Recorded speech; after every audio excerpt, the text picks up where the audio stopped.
আজকে ছিল শ্রাবণ মাসের শেষ সোমবার, আর আমিও কিন্তু শিবের মাথায় জল ঢেলে আজকের দিনটা শুরু করলাম।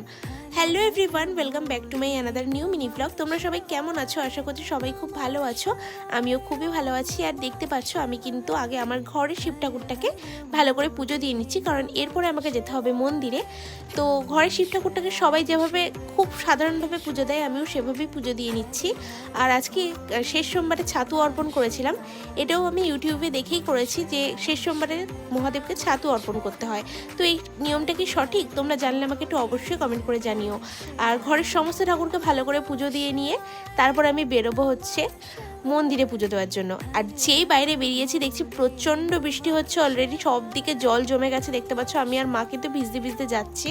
আর মন্দিরে গিয়ে দেখি ভীষণ একটা লাইন পড়েছে। সেই লাইন টপকে গিয়ে আমরা মহাদেবকে দর্শন করলাম, পুজো দিলাম, তারপর চলে আসলাম বাড়িতে। তো কেমন লাগলো অবশ্যই জানিও।